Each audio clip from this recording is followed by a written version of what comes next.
स्वागत है। आज हम जेम्स क्लियर के बेस्ट सेलिंग किताब एटॉमिक हैबिट्स के कुछ अहम हिस्सों पर थोड़ी गहराई से बात करेंगे। हाँ बिल्कुल। हमारे पास किताब के वो अंश हैं जो खास तौर पर लेखक की अपनी कहानी, छोटी आदतों की जो जबरदस्त ताकत होती है और व्यवहार बदलने के जो नियम है उन पर फोकस करते हैं। जी।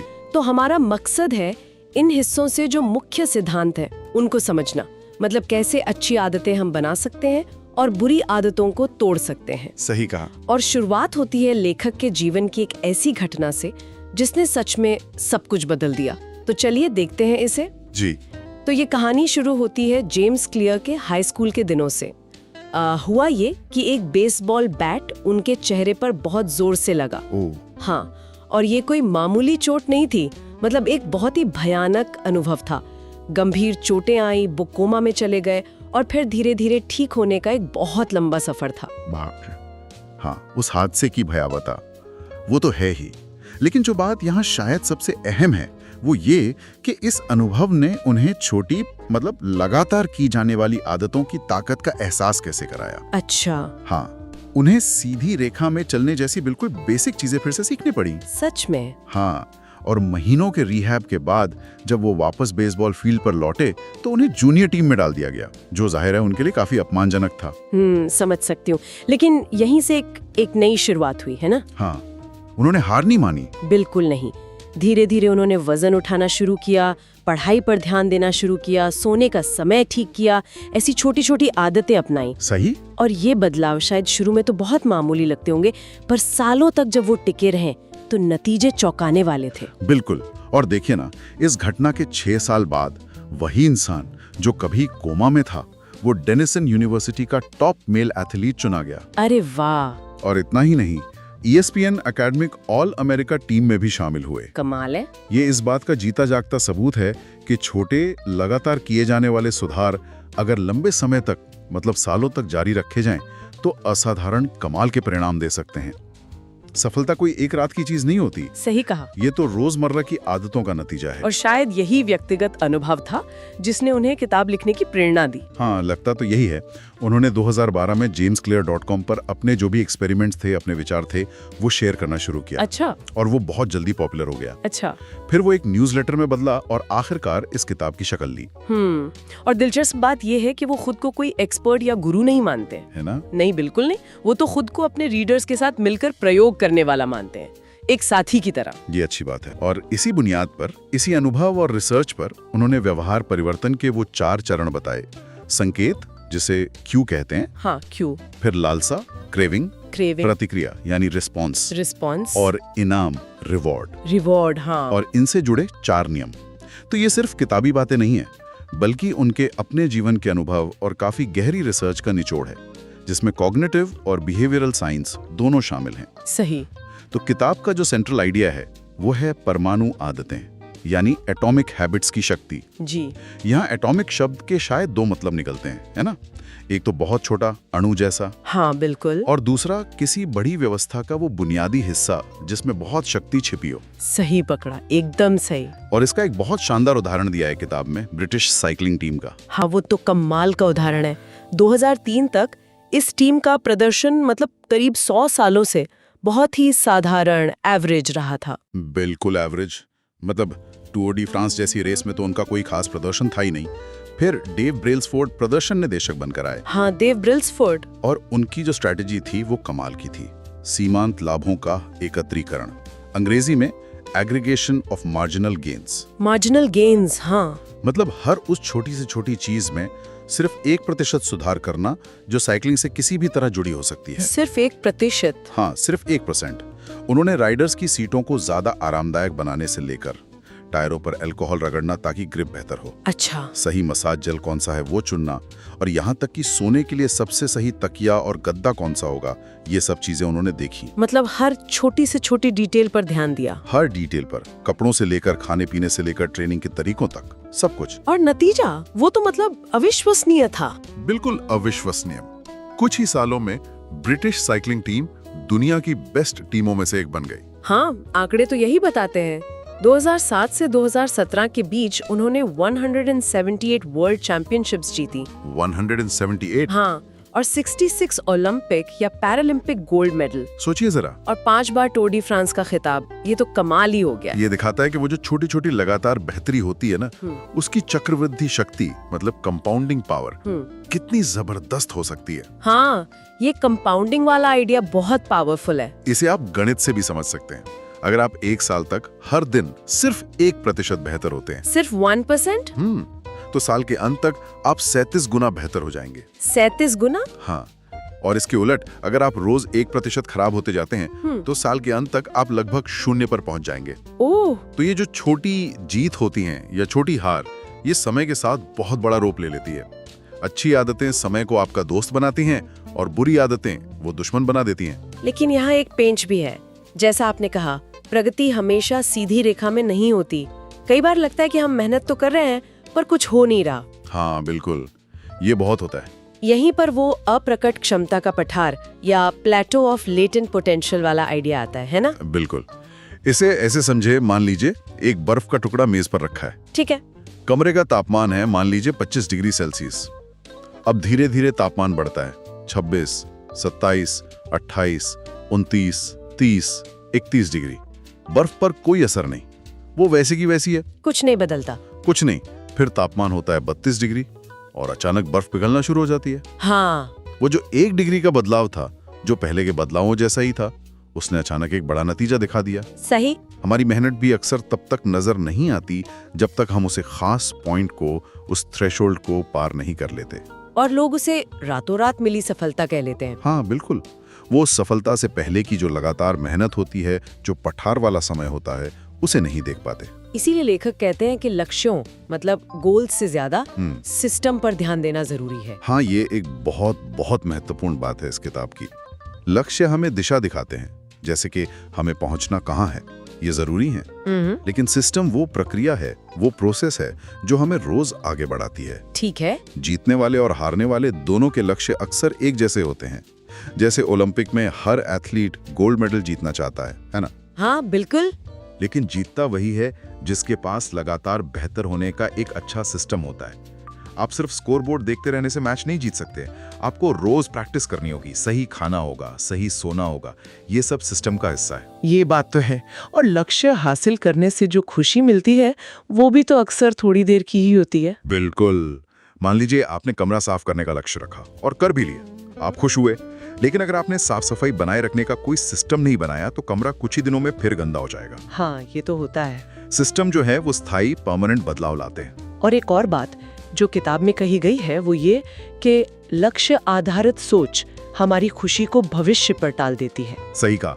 जब मैं ये लक्ष्य पालूंगा तब खुश होऊंगा, या जब मेरा वजन इतना कम हो जाएगा तब मैं अच्छा महसूस करूंगा। हाँ। लेकिन अगर आपका फोकस सिस्टम पर है, प्रक्रिया पर है, तो आप प्रक्रिया का आनंद ले सकते हैं। जब आपका सिस्टम काम कर रहा है तो आप किसी भी पल संतुष्ट महसूस कर सकते हैं, क्योंकि आप सही रास्ते पर हैं। ये सोच ज्यादा टिकाऊ लगती है। हाँ, और ज्यादा संतोषजनक भी। सच्ची तरक्की एक तरह से लक्ष्यहीन सोच से आती है, जहां ध्यान लगातार खेलने पर है, मैदान में बने रहने पर है, न कि सिर्फ एक बार जीतने पर। तो अगर किसी को आदतें बदलने में मुश्किल आ रही है, तो लेखक कहते हैं कि समस्या आप में नहीं है। बिल्कुल, समस्या आपके सिस्टम में है। अच्छा। बुरी आदतें इसलिए बार बार होती हैं क्योंकि हमारे पास बदलाव का शायद गलत सिस्टम है, या कोई सिस्टम है ही नहीं। और ये जो परमाणु आदतें हैं, ये इसी बड़े सिस्टम का हिस्सा हैं। छोटी जरूर है पर बहुत शक्तिशाली। ठीक है, अब आते हैं एक और दिलचस्प पहलू पर, बदलाव के 3 स्तरों पर। हाँ, ये भी बड़ा गहरा विचार है। पहला स्तर है परिणाम का, मतलब आप क्या हासिल करते हैं, जैसे वजन कम करना, किताब लिखना। जी। दूसरा है प्रक्रिया का, आप क्या करते हैं, जैसे रोज जिम जाना, रोज लिखना।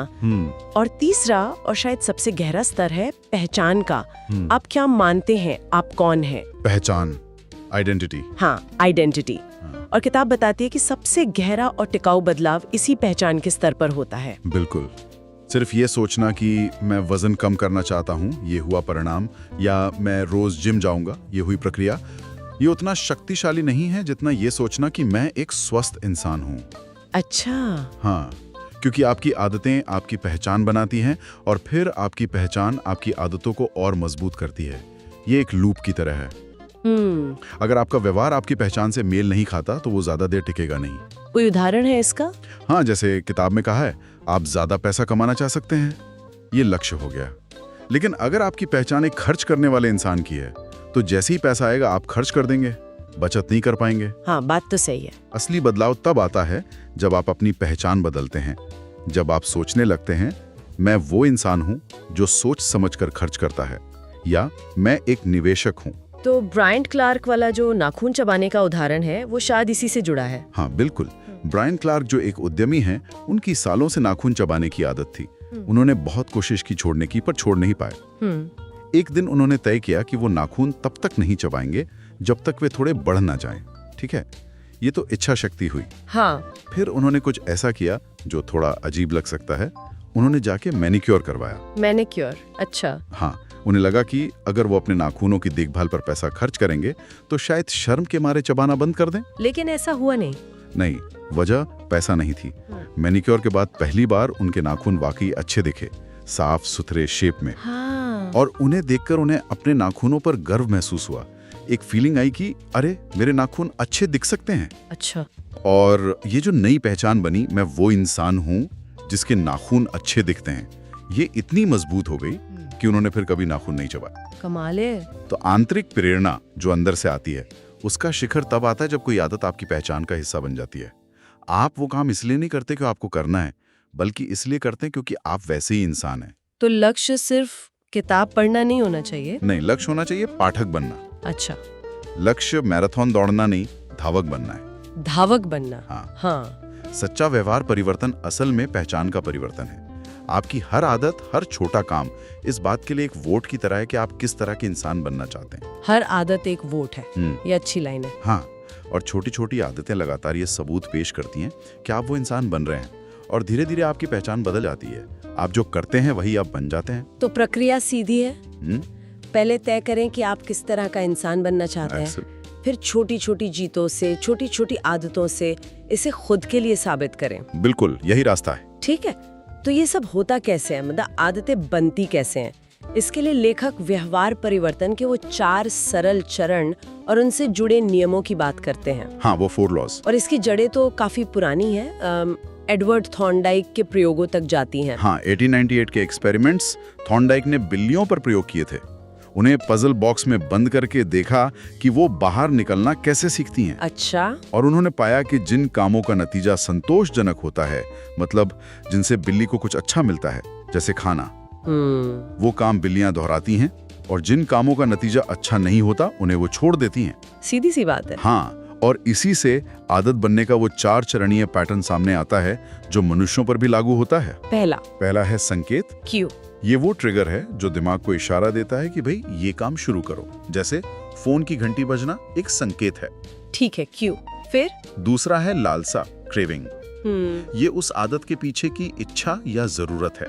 आप असल में आदत को नहीं चाहते, आप उस आदत से मिलने वाले नतीजे में बदलाव को चाहते हैं। जैसे फोन की घंटी बजने पर आपको फोन उठाने की नहीं, बल्कि जानकारी या जुड़ाव की लालसा होती है। अच्छा, क्रेविंग। तीसरा है प्रतिक्रिया, रिस्पॉन्स। ये वो वास्तविक आदत या काम है जो आप करते हैं, जैसे फोन उठाना। ये आपकी सोच या एक्शन हो सकता है। रिस्पॉन्स। और चौथा है इनाम, रिवॉर्ड। ये वो नतीजा है जो लालसा को शांत करता है। ये आपके दिमाग को सिखाता है कि जो पूरी प्रक्रिया थी ना, संकेत, लालसा, प्रतिक्रिया, ये दोहराने लायक है, क्योंकि अंत में कुछ अच्छा मिला। जैसे दोस्त से बात करके अच्छा लगना। Q, craving, response, reward.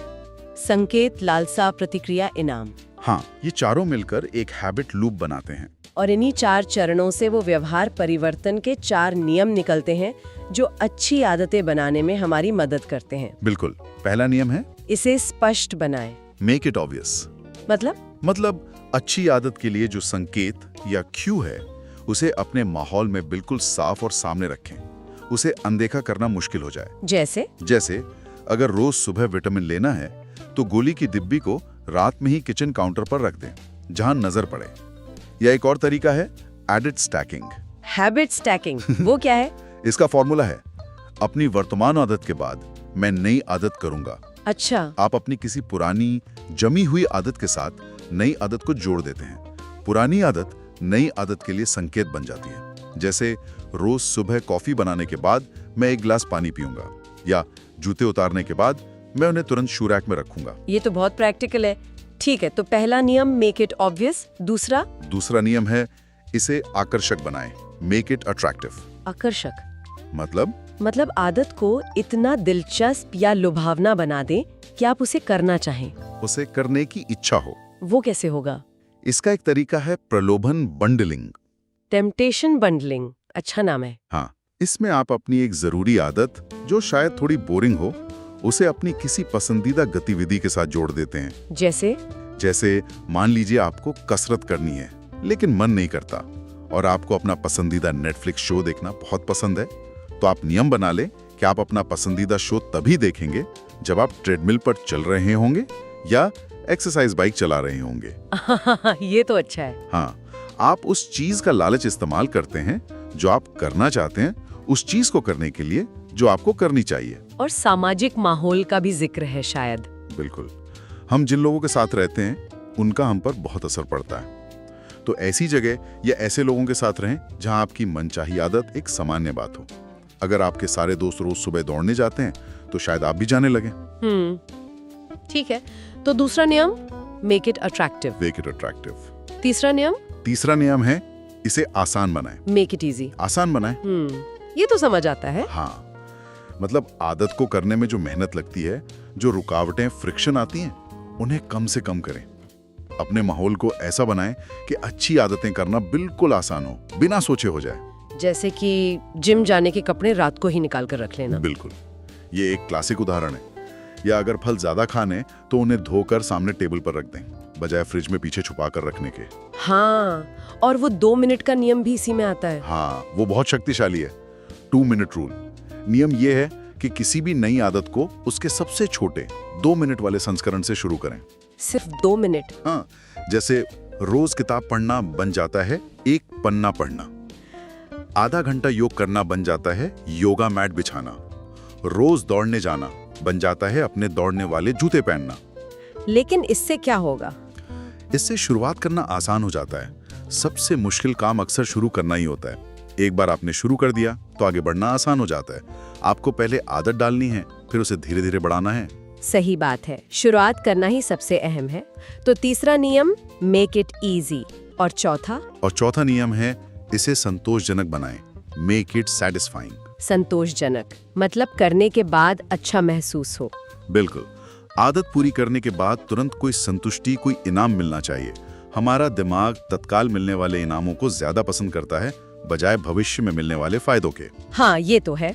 अच्छी आदतों का फायदा अक्सर देर से मिलता है, जैसे कसरत का फायदा महीनों बाद दिखता है, लेकिन दिमाग को तुरंत कुछ चाहिए। तो क्या करें? तो जब भी आप कोई अच्छी आदत पूरी करें, खुद को तुरंत कोई छोटा सा सेहतमंद इनाम दें।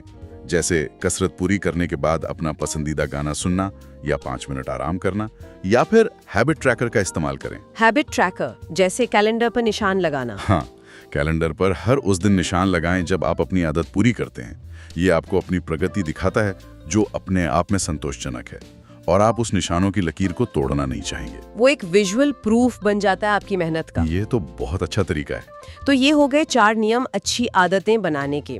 स्पष्ट बनाएं, आकर्षक बनाएं, आसान बनाएं और संतोषजनक बनाएं। जी। और अगर बुरी आदतों को तोड़ना हो तो बस इन्हीं नियमों को उलट देना है। बुरी आदतों को तोड़ने के लिए 4 नियम हैं। पहला, इसे अदृश्य बनाएं, मेक इट इनविजिबल। बुरी आदत का जो संकेत या ट्रिगर है उसे अपने माहौल से हटा दें। अगर फोन बहुत देखते हैं तो सोशल मीडिया ऐप डिलीट कर दें या फोन दूसरे कमरे में रखें। ठीक है। दूसरा, इसे अनाकर्षक बनाएं। बुरी आदत से जुड़े फायदों के बजाय उसके नुकसान पर ध्यान दें। सोचें कि ये आदत आपके लक्ष्यों को कैसे नुकसान पहुंचा रही है। तीसरा, इसे कठिन बनाएं। उस आदत को करने में रुकावटें डालें। जैसे अगर टीवी बहुत देखते हैं तो हर बार देखने के बाद टीवी का प्लग निकाल दें और रिमोट कहीं दूर रख दें। थोड़ी मेहनत बढ़ जाएगी। हाँ, ये काम कर सकता है। और चौथा, इसे असंतोषजनक बनाएं। बुरी आदत करने पर तत्काल कोई नकारात्मक परिणाम जोड़ें। जैसे किसी दोस्त के साथ शर्त लगाएं कि अगर आपने कसरत छोड़ी तो आपको उसे पैसे देने पड़ेंगे।